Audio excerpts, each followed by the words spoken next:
Hi, I'm Gene Policinski. I'm a 1972 graduate of Ball State and one of the founding editors of USA Today, and currently a senior scholar for the First Amendment at the nonprofit education foundation called the Freedom Forum. I'll have my colleagues for today's discussion introduce themselves, if you would. And one of you can arm wrestle the other for that. Well, going left to right, I guess. I'm Caristi. I'm a retired professor of media at Ball State. I was here from 1998 to 2022, 24 years teaching for what used to be TCOM, and co-author of a textbook on communication law. And we miss him every day. My name is Suzy Smith. I am the current chair of the Department of Media.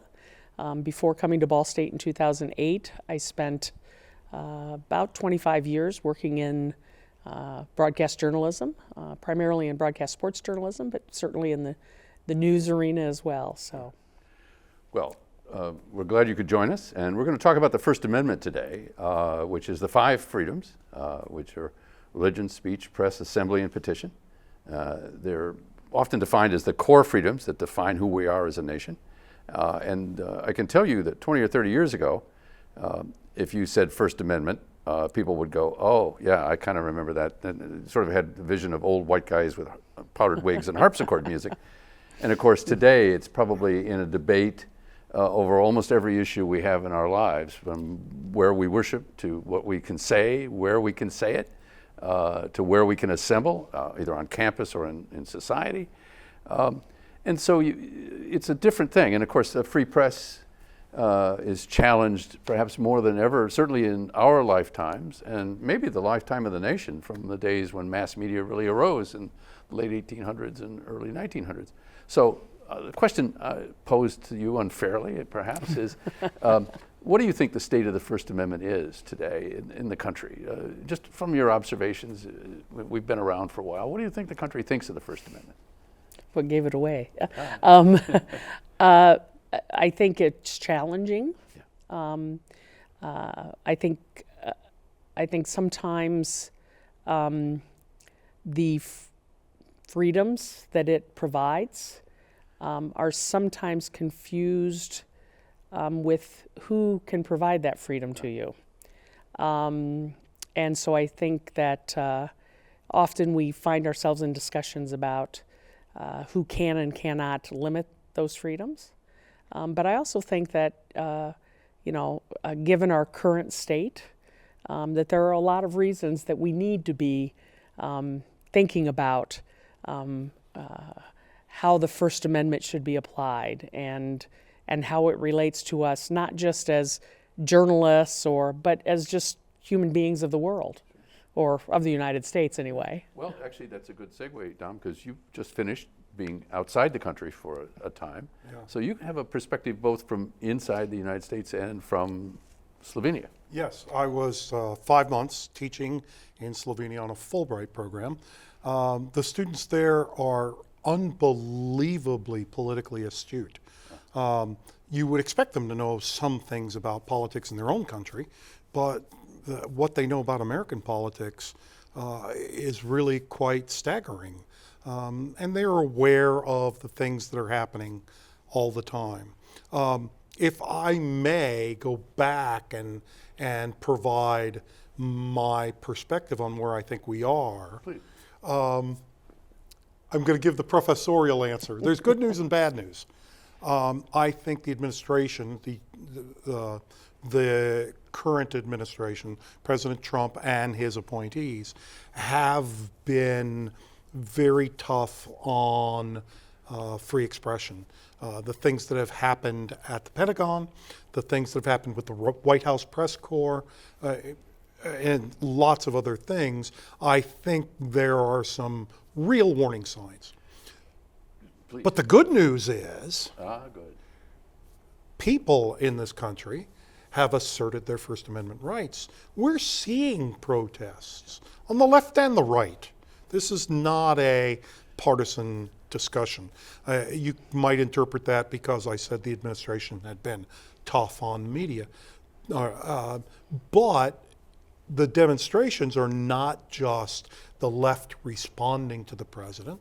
We see manifested in all sorts of ways. You know, it brings up a really interesting point to me that some people are saying that the First Amendment's been weaponized.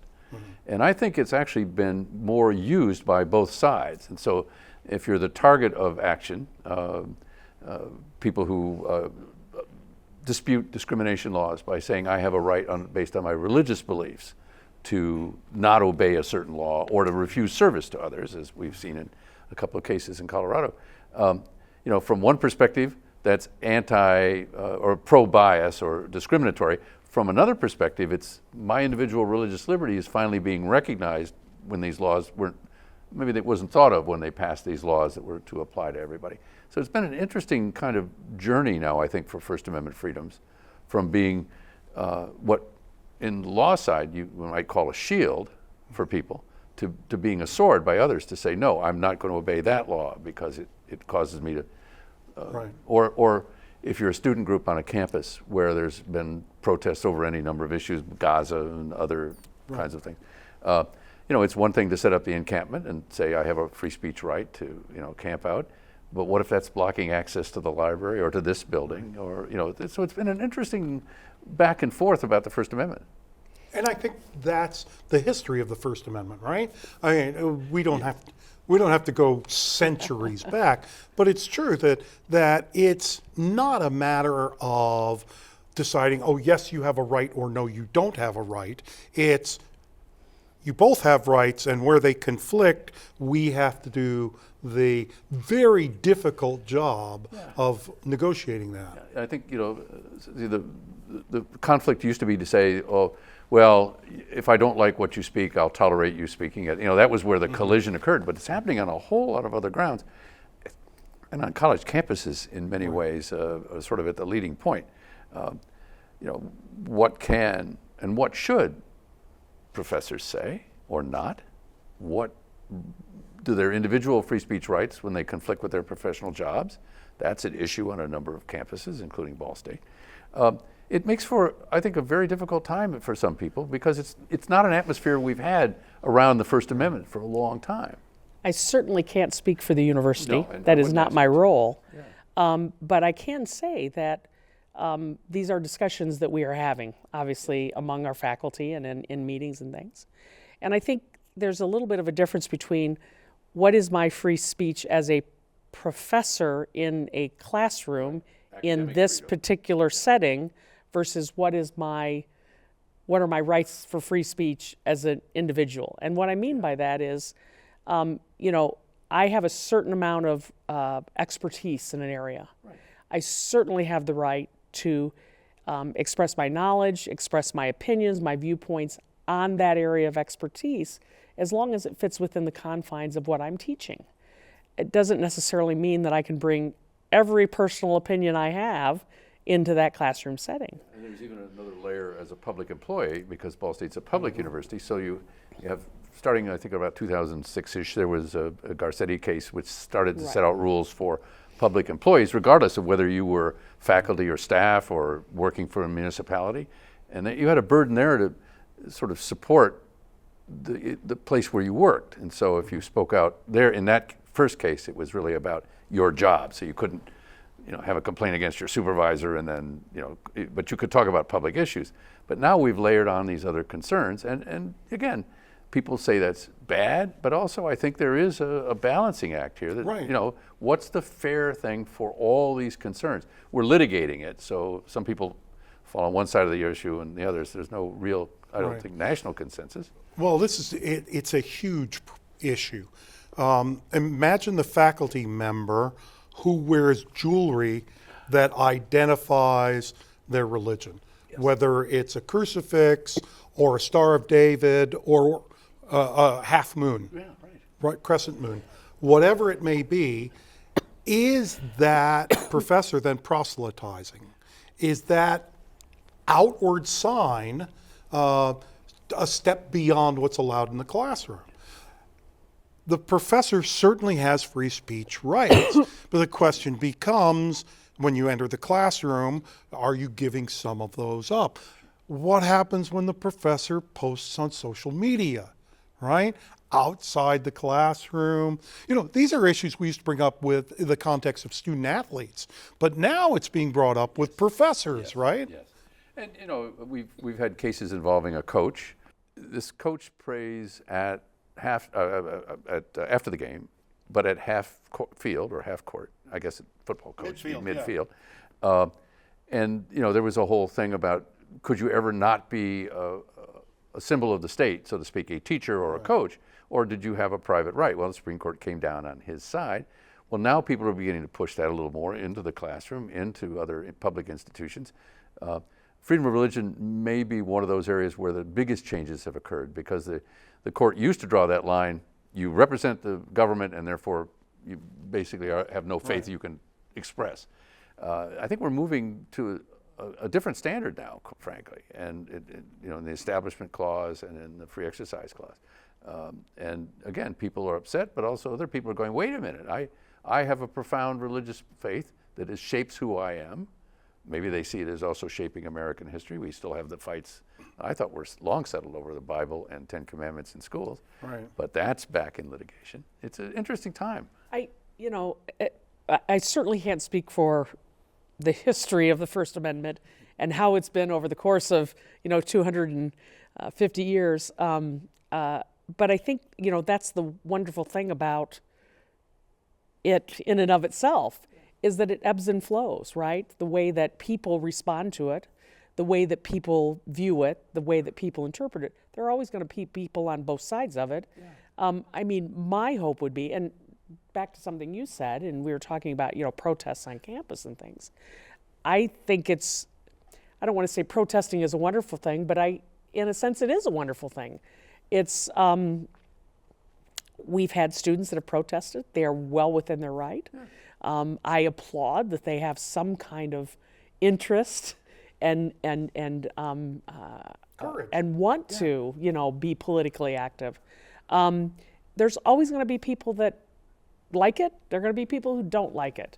In our situation, in the way things are today, I hope that, as the courts litigate some of these things that you mentioned, that's what the system is supposed to do. It is, exactly. The First Amendment is this wonderful, both protector of our core freedoms, but also sort of the safety valve for when these issues that the founders couldn't anticipate come up. It gives us an opportunity without, no one has to throw a bomb. Some people do, but you can bring these things up with a degree of protection, but also it lets society debate them. And of course, colleges are a prime territory to explore and to do it. And in the interest of relentless self-promotion, actually, a book I've just written called The First Amendment in the 21st Century, From the Village Green to the Village Screen, looks at that zigzag pattern of the First Amendment, because we've never been all protective and we've never been all restrictive. It just zips back and forth. You have a book out. I do. It's a textbook, though. It's while some viewers might want to buy it as gifts for others, it's an undergraduate communication law textbook. What I like about ours, similar to yours, the subtitle, it's Communication Law, Practical Applications in a Digital Age. Yeah. As much as we'd like to say, we had the law when the only mass medium was newspaper, there have been modifications in interpretation as broadcasting came along and as the internet came along. And so there's a lot more to it. It's of course, we're fascinated by the subject, and I hope by the fact that you're watching, you find it interesting as well. But to watch each generation struggle with both the technology and the society they have at the moment. You can watch everything shift when we had the rise of mass media in the late 1890s, early 1900s, but also the rise of oligarchies and the barons of their era, not unlike ours, which owned a bunch of things. And so you produce what? The muckrakers, who acknowledged society as they saw it, but also talk about the deficiencies and threats. And they were a prime instrument in a progressive, but I would also say holding things accountable. And so we vary. And I'm not sure that the press today, I worry more, and I'm curious what you think about this, not so much, frankly, the black letter law that defends press freedom as the fact that we've gone from 95,000 people in newsrooms 20 or 30 years ago to under 23,000, I think the latest survey that I saw. There's just less journalism out there. where do people learn about it? I'm here where people do, but where's the general public, if they're not in school, learn about the things that media does, the benefits of it, that are to small towns and big cities, society at large. So not a global question. Yes, it is. So how would you fix it, first of all, assuming you agree that we're in crisis? If I knew how to fix it, Do we have we'd be time for that? making Could we we'd run be another making 12 or 13 millions hours, do you somewhere, think? right? I think that and that is a challenge for us here at a university level, right? Is the interest in being a journalist, becoming a journalist, is not there. I think that there are more factors though than just governmental influence that's a part of that. It certainly is economic influence, right? The fact that money is not being poured into these endeavors. Yeah, I mean, we used to be printing money in the basements of newspapers and television stations. No one told anybody, but I mean, it was the cost versus the income was huge. Right. And right. the internet came along and went, excuse me, we're going to take your ads and forget circulation. Yeah, and I think investigative journalism in that day and age was, that was like the golden, pot. That was the thing that every newsroom wanted, right? They wanted, and when money is not as plentiful, it becomes much more difficult to have a group of people who are only producing content every couple 3 weeks or maybe even months at a time, right? And angering sometimes is a significant part of the community of your distribution, because they either like what you're attacking or they don't believe you that it should be attacked. Exactly. Well, I'm less worried about the New York Times and the national networks. I worry about the local media. Here in Muncie, we have a pretty decent-sized community. It's not Indianapolis, but we have a newspaper, a local newspaper, that really has one person gathering news. Yeah. There's nobody going to council meetings. There's nobody going to school board meetings. There's nobody doing that kind of work like Suzy's talking about, the investigations of years gone by. And I worry that without that, who keeps local government in check? Again, I've been talking about hyperlocal or local media for a while in my job at the Freedom Forum. So a couple of years ago, I thought, well, I'm semi-retired, so I went to work as a reporter. I'm now the civic issues reporter for the Reston Letter in Reston, Virginia. Excellent. I cover, zoning hearings and holiday parades. I mean, you name it. There are two things I've learned. One, it's a lot easier to get your calls returned when you're from USA Today than it is the Reston Letter. First of all, that was an interesting moment. Well, three things really. That people have never seen journalists at work. I went to interview people, and they actually had their colleagues in the office sit in because they had never seen a reporter do an interview, ever. This is a tax-supported community center. Right. But the third thing is to work for a newspaper that people liked. Now, that may sound strange. I'm very proud of USA Today, and it still goes on, and a lot of people like it. But we sit tables out at community things and invite readers to chat and talk about and give us story ideas. And invariably, people like it because it's hyper-local. It's all about that community. We don't do investigative work yet. It's about 2.5 years old. But it's got a circulation of 23,500 in a city of 65. So it goes to almost every home. Mm-hmm. And it's becoming the glue where people find out what's going on. And that's refreshing after essentially a half century of journalism to be back at a place people like. Yeah. So I think you're both kind of leaning in that direction of that's where it's not going to be solved by the White House press corps suddenly getting a sterling reputation. Woodward, Bernstein, Watergate, no. But maybe local reporting coming back. Mm-hmm. And the Daily News is now covering the community, right? Right. And Newslink, Indiana. Newslink, Indiana here. Yeah. And that's happening, I think, around the country more. Talk about Newslink for a second, if you would, and then I'm curious about your views on saving journalism. We still got to get to it. Again, gosh, I could make some good money, no. So Newslink Indiana is our student-run, student-produced, 4-night-a-week live newscast. We have, I can't tell you the numbers right now. We have more students involved in Newslink, though, than we've had in the last probably 6 or 7 years, which is wonderful. It's still challenging, though. very much to get them interested in the kind of reporting that we were just discussing. No problem to go out and work on those feature stories, which are incredibly important. To aspirational moments and wonderful people. And they're the things that local communities, they want to see about the football hero or the soccer star or whatever. But it is challenging to get them to want to do some of those, just tried and true, what we think of as traditional journalistic type stories. I am encouraged, though, by the number of students that are involved, and hope that the ones are who are involved get that curiosity bug, if you will. There you go. The thing that I find challenging, though, that sometimes puts a wall up for them once they leave the university, is just what we were talking about. There are fewer and fewer people in the newsroom. They're being asked to do probably 3 times as much as they were being asked to do even 5 to 10 years ago. And so the burnout rate and across is quite multimedia, high. too. Yep, it's quite high. You can't just be a writer or a television anchor or whatever. Exactly. So Dom, now you'll tell us where we need to go over the next 20 years, would you mind? The problem with that is I can't change the audience. We talked about shrinking newsrooms, but the audiences for these media, if you're under 30 years old, chances are you don't read a newspaper, and you don't watch a nightly newscast. There's no national campfire anymore, as it used to be called, right? Yeah, and so most of it is done through social media, unfortunately. Unfortunately, primarily because I know I sound like the old man. Don't do this, kids. No, it's that we've lost the gatekeeper.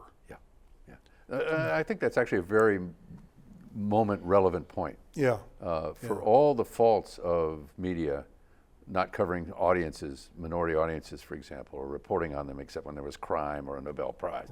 A host of those kind of things, sorting out your circulation of your newspaper by zip code, so you only went to the higher incomes. There were plenty of things to criticize about it, but there was also, I think, a mission and a sort of backhanded trust. I mean, you might joke about it. I can remember at the Marion Chronicle Tribune, it was called the Marion Comical Tribune, because everybody hated their local newspaper, because you misspelled Aunt Tilly's name somewhere in the obit or something. But there was also a trust that if you said the county council had done this, at least that fact was out there, and then people would debate it, but there was a fact out there.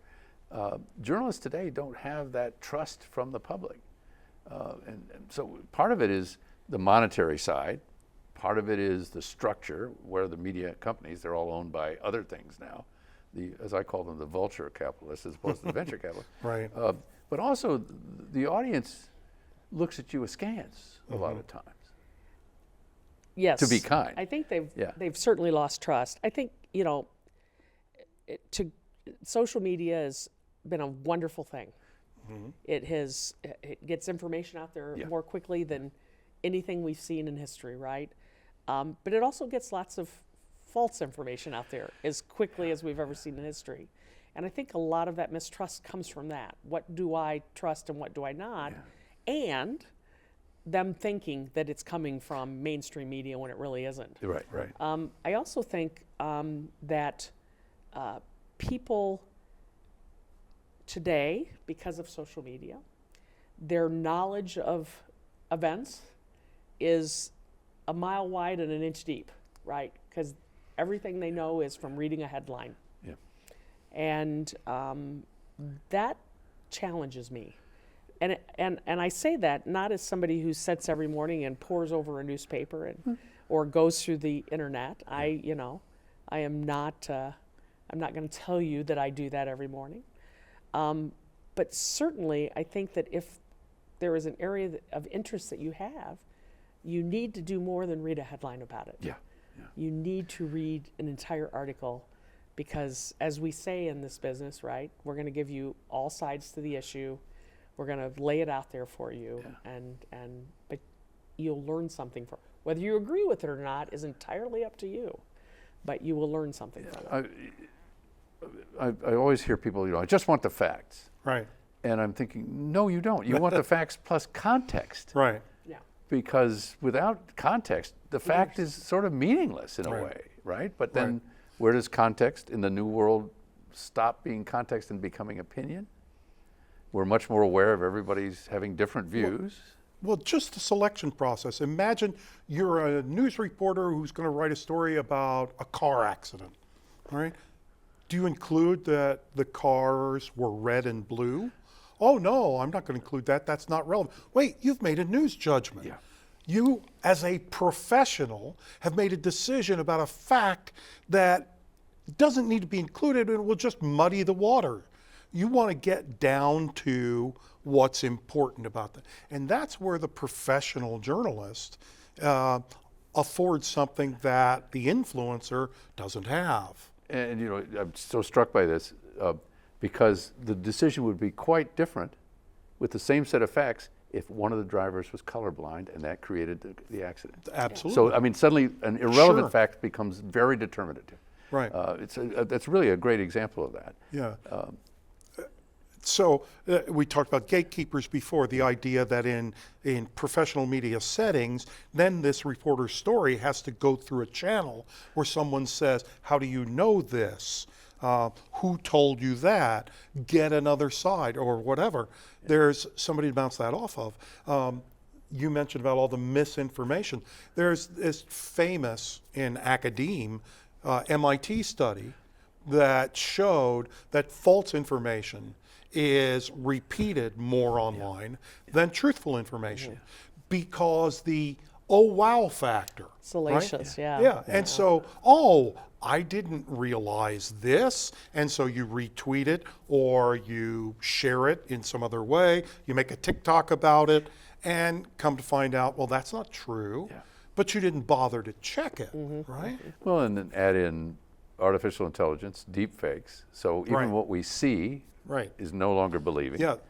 I mean, I'm not sure it ever was in some ways, but we used to think that at least what we saw Right. was at least a judgment, and we trusted a journalist in Vietnam in the 80s with protests over economics, and now with Gaza, we trusted journalists to bring us a good view. But there was a critique done of coverage on some campuses, in I think maybe at Columbia and NYC or somewhere, where they did the tight focus, and then they found photos that give you a broader focus, Right. and finally the whole campus, and you went from what appeared to be this incredibly dominant protest on the steps of the library, and then you backed up and you could see the edges of the 100 or so people who were involved, and then when you looked at the entire campus, most of it was just walking to the class and Business doing as what they usual. wanted. But you know, this was campuses roiled by protest. Right. Well, to some degree they were, but without the context of the fact, around that fact, you lost the meaning of it. Right. Well, and that's your professional journalist, right? Again, coming in and going, Yeah. what do they need to see and Yeah. what do they lose by not seeing, right? And not misrepresenting the information as being more than it really is. Yeah. So, yeah. I love collecting little en masse, little sayings, and I remember the joy of the internet is that everyone can talk to everyone, and the flip was, and the problem is they do. So we've reached this moment where everybody's a publisher, everybody's a writer. Well, Could and be. that was the promise of the internet, right? The democratization Yes. of communication. Everybody, you're not just the audience, you're also the content creator. And there is a great value to that. Yeah. But the idea of information not being vetted, things being put out there And people being held responsible for it. And we're seeing that lesson and lesson now, right? Changing, seemingly, because I don't know exactly what the efforts were by some of these internet companies, but certainly making the announcement that they're not going to do as much vetting of information that is put on there. They're just going to be the content carrier. Well, you know, they're going to be much more the phone line Yeah. than the Yeah. provider. And of course, that also has implications for defamation. I mean, who do you sue? Right. If AI defames you, particularly what we're coming up on the sort of fourth generation of AI, which is either 20 years or 12 minutes away, depending on who you talk to. You're defamed, you win a lawsuit, it's against somebody in what legacy or traditional media, so that you know the circulation part. If they run a correction, let's say it's a daily or weekly newspaper, you get the point of defamation law is to make you whole. So you got money for your lost job, your reputation restored, so to speak. And then 20 years later, you run for mayor, and there was an archive in Ukraine, if it still exists, that was copying every single thing on the internet every day.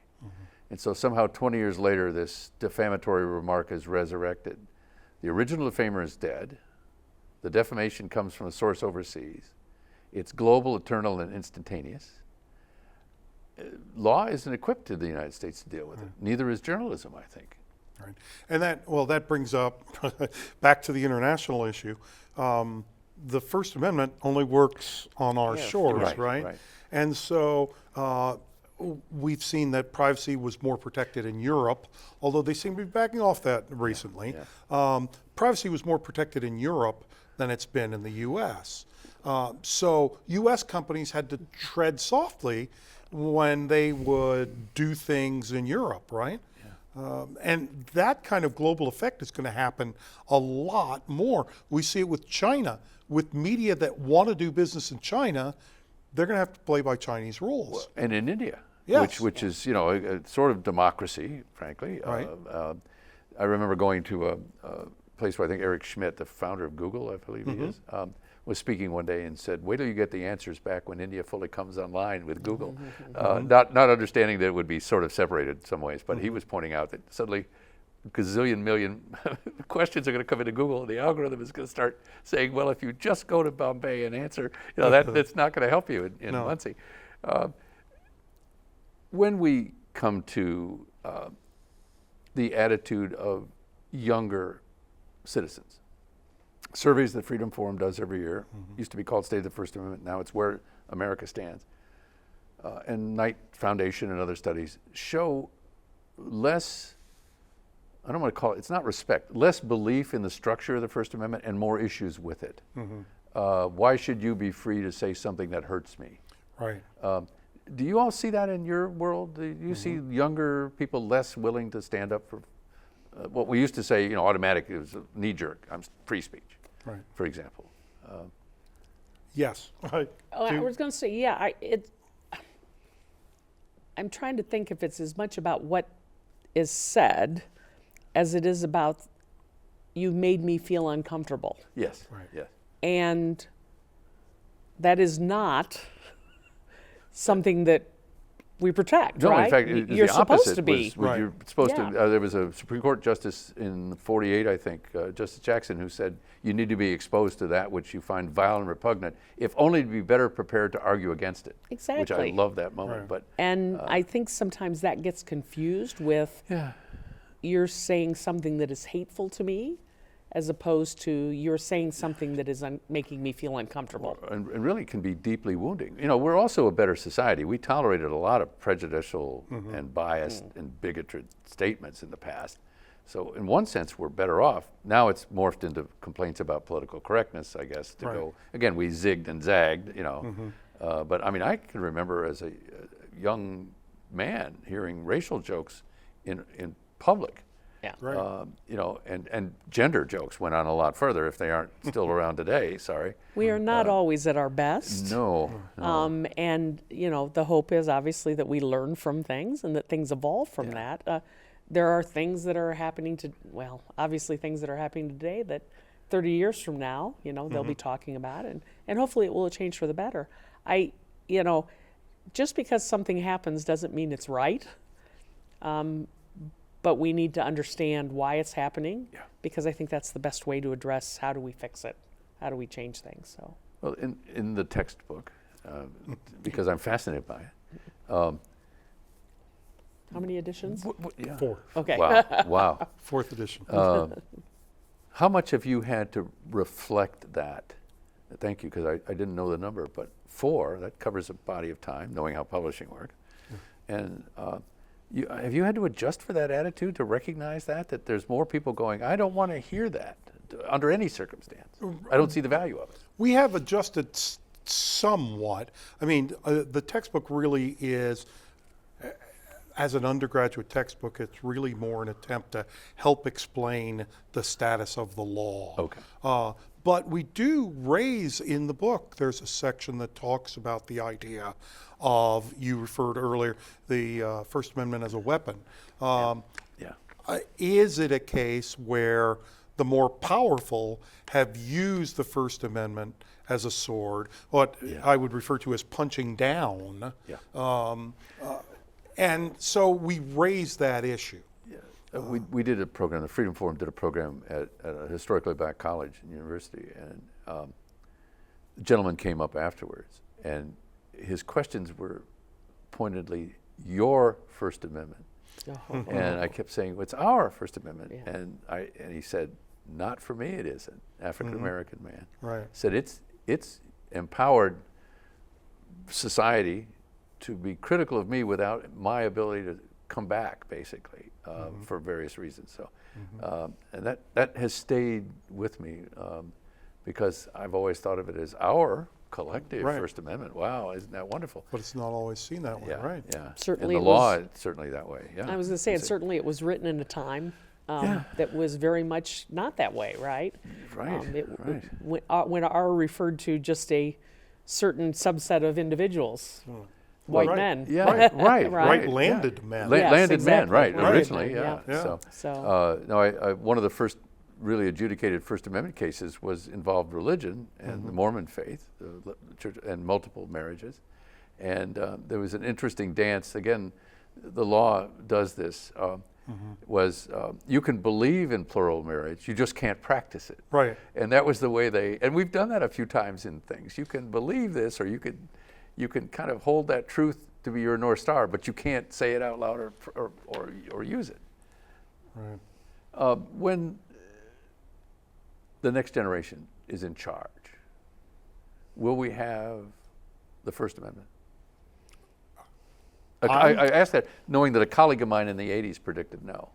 Well, I'm an optimist. I think we've talked about the flexibility. You used the term zigzag. Flexibility.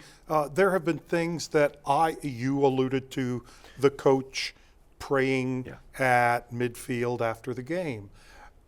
I personally think that was a mistaken decision by the Supreme Court, but they haven't let me decide it yet. So Well, hopefully they'll come to their senses if they Yes, just and- read the and book. nominate if you, yes. right, that would do it. Take a class here. I mean, my goodness, come on, guys, get off the bench. That's Men right. and women, excuse me. Guys and So girls. I think that there is good reason to believe that going forward, the First Amendment will continue modified. I think that we need to continue to have people like you who are beating the drum and saying this is important to democracy. Without this, what do you expect is going to happen? You know, we need to keep tabs on the people in power. Yeah. And does that lesson work in today's educational environment? This accountability, this idea of being the tribune. I always liked the name, I grew up in South Bend, with South Bend Tribune, but I love it because in the Roman Senate, that was the one senator who held everybody else, including the emperor, accountable, in theory. Now, get their head chopped off a lot, but nonetheless, that was their job. Do your students in this sort of next generation of leadership see the possibility of the press as the tribune of the people, or is it an elite group that just gives you stuff along with everybody else who provides news on social media or information? Again, sorry, global question. no, it's a challenging question to answer. I like Dom think I'm an optimist in this area, and I think yes, there will be the too much of a desire to know information.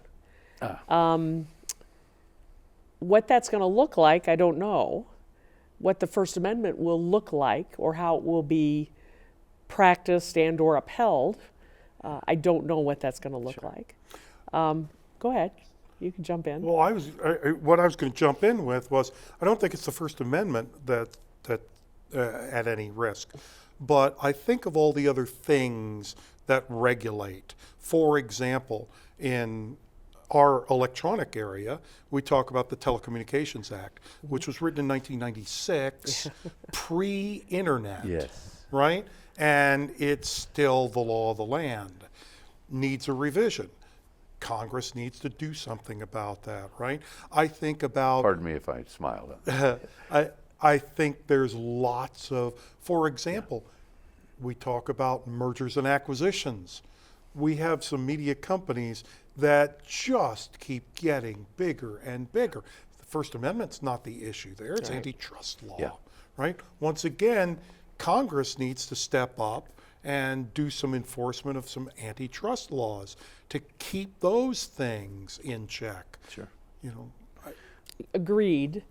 And I think that if we want to go sort of full circle to this, my hope would be, because of some of the challenges that we're going through now, things like this are going to become much more important to the public, and therefore pressure is put on some of our Congress people, right, to make some of these changes. I don't know about all of those specific things, Right. but honestly, I think that's what it's going to take.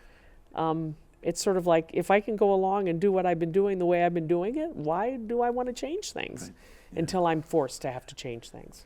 Well, I'm going to declare my pessimistic optimism, which is if you again go back to that muckraker period, which I think that whole era is comparable to what we have today. Consolidation, total disruption of an agrarian to industrial society, now industrial to technological society. You can go through it. We had to endure as a society what I think we're going to endure, which is these terrible abuses. Sinclair has to point out that rats and animal feces is being put into your meat product. Sorry, folks, in the jungle. But also you had to have Teddy Roosevelt with a journalist whose name escapes me at the moment, a photographer, who went around and documented conditions in New York slums because they had invented flash powder. And they could take photos inside these unlighted tenements at night to show families of, 2 families, 12 to 14 people living in a flat, 1 room, toilet was, 12 minutes away, if they were lucky. And that started housing laws. Well, that type of journalism didn't come about because somebody went, geez, I can make some money being a muckraker. Right. It found a market and an audience ready for that because they were enduring those kinds of abuses. If you were a farmer in Minnesota, the railroads were raising the price of shipping your crops every 20 minutes because they were monopolies. And journalists had to write about why is that happening? Because it's not the local agent at your grain elevator that's raising the price. It's a guy in New York City who owns all the railroads. So I'm pessimistic that we're going to have this terrible point. The one worry I have is journalists were owned by their own oligarchs in those days, Hertz and Pulitzer and those people. Right. Yeah. And today they're owned by the very people they would be reporting on. Right. But maybe that won't happen because they're going to realize there's no money in journalism and they'll sell that off to people like the 3 of us and we'll become media oligarchs. No, I don't think that's going to happen. Yeah. I think we've given people a taste for the subject. Take a class, enroll at Ball State, read his book. You can, it's short, you can read mine. But realize again, these are our freedoms. They are your freedoms. You may feel disconnected from, I don't think every morning about freedom of assembly. Well, who does? Unless you want to go out and protest. And remember a flip that I'll close with, if I may. You ever heard of the right of petition? Our surveys show that somewhere less than almost nobody has heard of the right of petition. The founders thought it was the most important freedom because it gave you the right to challenge government, and that would protect all the other freedoms. So go out there and ask questions, be curious, use the social media, don't read the comments because they're worthless. 2 comments down, they're just yelling at each other, right? Is that right? So And any talk other about advice something you would have? unrelated. Yeah, No, I any think other advice? that's all good advice. Yeah, but hold people accountable. Yeah. Whether they're elected officials or whether they're businesses. Yeah. Hold them accountable. Yeah. Well, and yeah, I totally agree. And as a journalist, right, that's what the whole idea of journalism is, right? And one of the things that I've found incredibly challenging that was so important as I was coming up through school was this whole idea of being part of the Fourth Estate. Yes. and so many students that have never heard of that and don't understand what it is. But it's all about. And critics call it being an elite, and it's not. It's actually being part of the people. Yep. You know, and the vast number of journalists live in the communities in which they report. Exactly. Their children go to the same schools that the readership or audience does. You know, I always say, I think they ought to give Pulitzers at 2 levels, because the $50,000 sewer controversy is never going to win a Pulitzer, because it's going to up against somebody who's $5 billion controversy.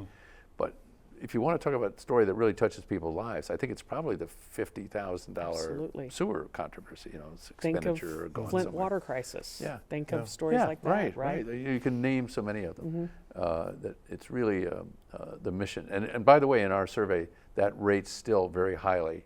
It's down from 85, maybe into the 60s, of people who see journalists as that voice of the people, that representative of the people. Even if you have to sit through these, forgive me, butt-numbing zoning meetings that I now have to sit through again as a young reporter. Well, an old reporter who's young in the profession again. But if you don't, who stops them from Right. Yeah. doing the things that you don't feel Yeah.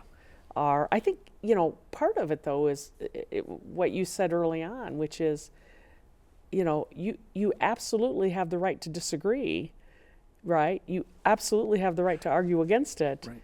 but you have to also accept, you know, sort of, unless it's illegal in some way, right? Yeah, Or you think yeah, it's right. illegal, you have to accept what the decision is that has been made. And I think that's part of being, you know, a part of your community, and of being a human being, and it's so important. So. Well, you know, Magna Carta, 1215. What was Yeah. the point of that? Only lasted a couple of months till the Pope found out about it and he crushed it. But speaking truth to power. You know, granted, like 28 barons or something like that got to speak to the king. Everybody else was shut up or we kill you. Yeah. But it was a start, and the internet offers At that least promise. it got to be questioned. Yeah, right. And it offers that promise today, but hopefully people will use those tools.